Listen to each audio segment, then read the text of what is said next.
Okay, this topic is all about the sampling. Ang sampling, ito yung kinuha mo from the population. Anyway, we have probability sampling. This eliminate the biases. Kasi yun ang iniiwasan natin, no? Uh, Against certain event that has no chance to be selected. So, by listing all the possible events. Kasi merong mga non-probability. When we say non-probability as certain or has no chance of individual of being selected to be part of the sample. So, may ganyang klase. Para to be non-biased, probability sampling. Okay, meron tinatawag na simple random sampling. Ano ba yan? Pag sinabing simple random, you will arrange the population according to certain rule. Okay. Discuss nga natin to, no? Kasi pag nag-thesis kasi mahalaga to eh. Let's say the probability sampling, no? Okay. Sabi diyan, if randomizing events examples are a table of random numbers, random number generated computers and calculators are examples. Okay, ano pa ba yun nandito?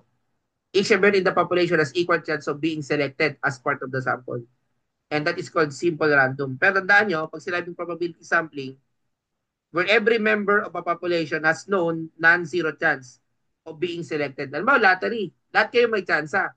Balit nga lang ang chance. Pero may tsansa pa rin. Di ba? O, example yon, no? Probability sampling. Okay. Isa kayong simple random. Every individual in the population has an equal chance. So, paano yung gagamit ka ng random number generator? Pwedeng lottery. Example ito guys, gumagamit ng simple random sampling. Analyze nyo lang kung paano nangyayari sa lottery. Wala. Sulit yung panulat ko yan.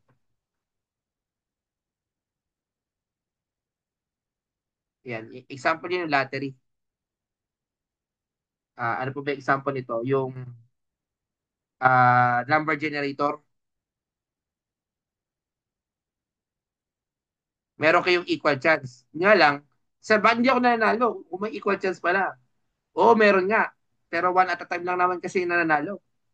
At napakaliit ang tsansa. No? So, pwede kang pumili ng halimbawa, no? Ng 100 student. Halimbawa lang, example lang ito.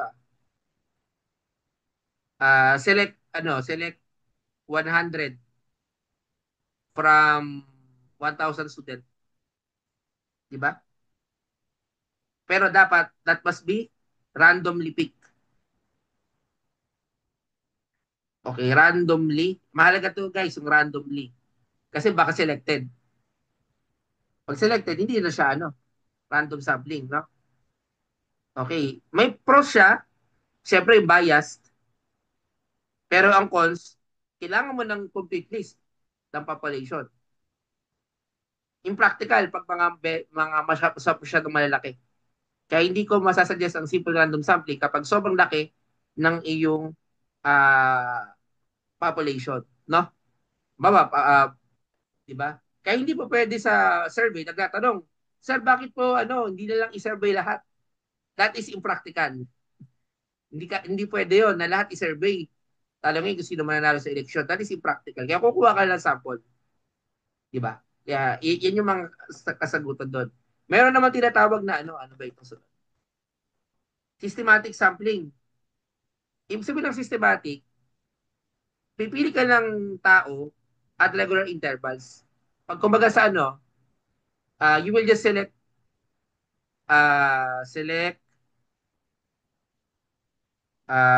individuals at regular intervals.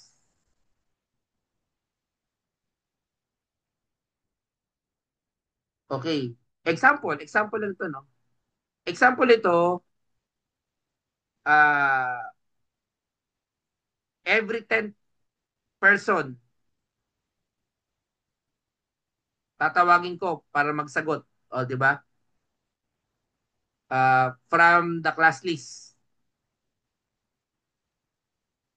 Siya yung magkuquiz. Gusto niyo ba ganyan? Halimbawa ako, ganyan ang patakaran ko. Sige, systematic sampling tayo. Yung ikasampu doon sa class record ko, Sila lang yung magkukuwi sa araw na ito. Tapos kinabukasan, yung ano naman, ninth. O, systematic sampling ang tawag doon. Di ba? So you need to divide the population into equal groups para makuha mo yung kth element, no? Kaya yung process, you need to calculate the sampling interval. Kapag, halimbawa, population size divided by the desired sample size. Halimbawa, ano, ito example, no? Ito problem. Choosing every 15 person. Choosing every 15 person from a list of 1,500 employees. O let's say, halimbawa, yan. To survey workplace satisfaction. Okay. Yan yung ano, yan yung paano mo kukunin yan? Eh di-divide mo yung 1.5 doon sa ano, every 15. Yun yung kanyang magiging ano, 1,500. Pag divide mo ito, o let's say, ito na lang, mas madali, 10 from a list of 100. O 100 divided by 10. O every 10. O alam mo yung 10, 10, 20, 30, 40. Yun yung tatanungin ko. Yun ang i-interviewin ko. So ito, mas madali siyang i-implement sa simple random sampling. No? Tapos, nakocover niya lahat ng population. Yun nga lang, meron siyang risk ng hidden pattern sa population list. Cyclical bias ang tawag doon. Later, ma-discuss ko. Pero yun yung tinatawag na systematic sampling. No? Okay, ano pa ba? Meron pa ba dito? Meron pa ata. Then, getting the tip every 4 hours. Getting the voltage every constant interval. Diba? So, yun yung probability. Or stratified, ito done by grouping the population into strata. A subpopulation which generally homogeneous or similar characteristics. So gagawin nyo dyan guys, i-divide mo yung population into the subgroup or strata based on shared characteristic. Example ito na para maintindihan. No? Hindi ako na example. Halimbawa, mag-survey ka ng ano, lang, sulit ko lang. Surveying 100 students by selecting 25 each. 25 each from freshman.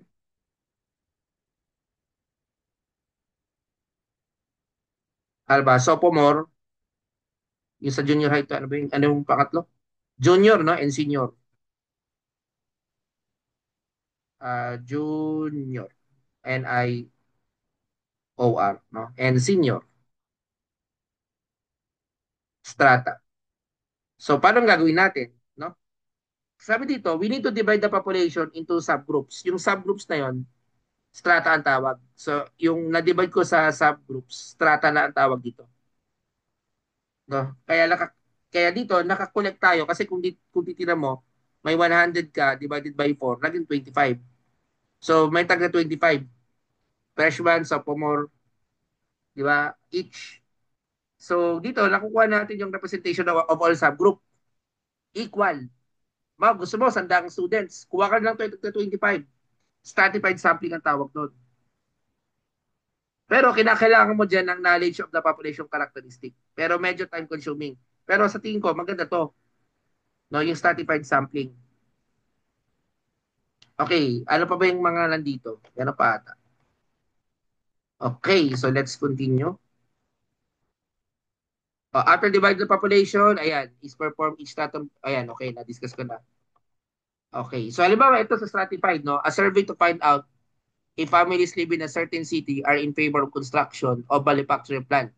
To ensure all income groups represented, respondents will be divided into two. Yan, di ba? Nakaklasify natin, pero equal. Pero paano yan, no? Kukuha ka lang 10 na high income.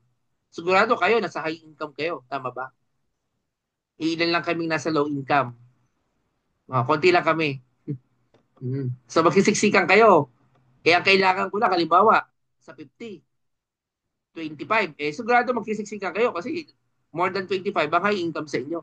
Yun lang mahirap, yun lang disadvantage nun. Paano ko pipiliin yun? Lahat kayo high income, di ba? So, yun ang medyo, dyan, problema, no? Anyway, stratified sampling ang tawag doon. Okay, strata, ayan, meron tayong groups.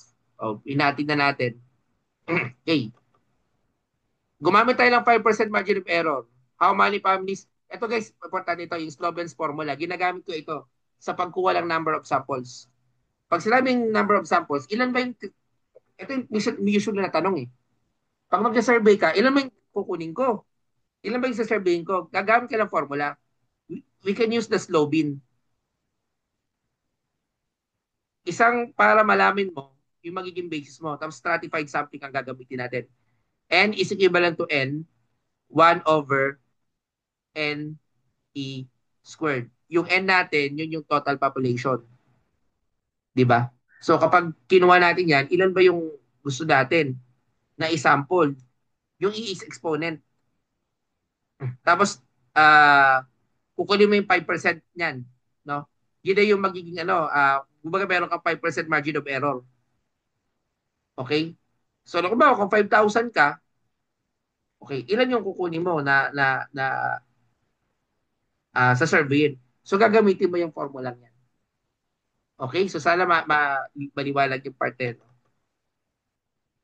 Using proportional allocation, how many from each group should be taken as samples. So, pwede kang gumamit ng Slovene formula. Okay? Cluster naman, ito yung from the word itself, clusters. Okay? Pag sinabing cluster, you are dividing the population into clusters.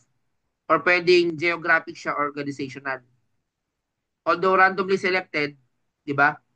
Halimbawa, you will select 5 schools out of 50. Then surveying all students in those schools. Yun ang example ng clustering. Kumbaga sa clusters of classes will be selected as samples. Preferred since it will save time, no? Kumbaga sa ang pros niya, cost-effective for large geographically dispersed population. Ginagamit siya kapag sobrang lalaki ng population. So, no need na kayo ng complete population plan up. Yung nga lang, mataas ang kanyang sampling error if clusters are not representative of the population. Less precise than stratified. Kung precision ang gusto mo, mag-stratified ka. Pero ano bang process ito? I-split mo yung population into clusters. Halimbawa, school, cities. Tapos random ka mag-select ng cluster. Tapos, meron kang single stage cluster, meron kang multi-stage. So, depende pa yan, mapag-aaralan pa natin. So, ito yung introductory part pa lang naman. Okay, selection. Yan, mga selection ng certain region. Convenience, ito yung convenience. Kasi kaibigan mo, kaya mo in-interview, kamag-anak mo. Ay, oo, totoo yan. Maraming researcher ganyan ang ginagawa. Kasi availability of the respondents. Pwede naman gawin yan. I-declare mo na yan ay gumamit ka ng convenience sampling. Depende kung gaano siya ka-related. Halimbawa, ang thesis mo, more on the effectiveness ng gadget sa pag-aaral. Kung marami ka namang kapatid, kapitbahay, na estudyante, pwede naman yun. Pero ang tawag doon is convenience sampling. No? Pwede rin, alam mo yung ginagawa nyo sa telephone, alam niyo ba yung telephone directory? May mga kunin mo na yun. Pwede yun, no? Okay. Quota sampling naman is a desired number of samples and the respondents were taken as they volunteered themselves. May mga ganyan, no? Actually, ganito, pag mga ganyan, ngayon, pag nag-research kayo, meron ng ethical clearance. Baga hindi na kayo basta-basta magagada ng data without getting an ethical clearance. So, yun na yung usapan ngayon, no? Meron kayo dapat ethical clearance. Okay? Pero ito, dito sa Kota, merong phone call surveys where the first 100 callers are taken. Yun. Mayroon kang kaya Kote. Yung first 10, yun yung sa surveying ko. Di ba? Yun yung Kota. Purposive naman, based on certain premises, halimbawa, a study about pregnant women where the male population would have zero chance of being selected as part of the survey. O, purposive yun. Kasi tungkol sa babae lang yung kanyang research. Di ba? Anyway, no? Yan ay mga non-probability sampling ang tawag dyan. Non-probability. Pag sinabi natin non-probability, kumbaga, hindi equal chance. Hindi equal chance. Yun ang ibig sabihin ng non-probability. No? Uh, now, kasi dito sa survey na yan, woman lang talaga. Hindi pwede ma-interview ang lalaki dyan. No? Okay, in summary. Summarize na natin. Two fields of statistics, descriptive and inferential. Ang population, yung total number of observation from which the dataset is acquired. Yung sample naman, yun yung kukunin mo. Subset yun ang tawag. Ang variables can be classified as quantitative, qualitative. Pag quantitative, usually nabibilang, no? Can be answered numerical. Qualitative, ito yung categorical, no? Numerical, quantitative, qualitative is qualitative is categorical, no?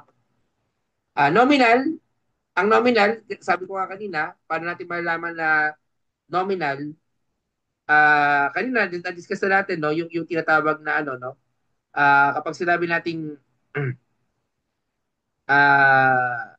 the nominal scales of measurement, example niyan yung mga categorized, categorical yan, non-numeric label, no, non-numeric label. Ang ordinal, ito yung example, ito yung mga educational attainment, ano pa ba, yung mga uh, pain severity, okay? Yung interval naman, ito yung mga, yung 0 degrees Celsius may value, temperature. Yung ratio, ito yung ano, wait, no? So magkaiba sila, di ba? Okay, ano pa ba? Sampling techniques, pwedeng random, systematic. No, usually pag sinabi nating uh, random, pag sinabi nating simple random, pag sinabing random sampling, lahat kayo may equal chance. Probability sampling 'yon, no? Kaya may sitawag na simple random, may tinatawag na systematic and clustered. Okay? Any question? So I think I can now end the lesson. So may tatlong lesson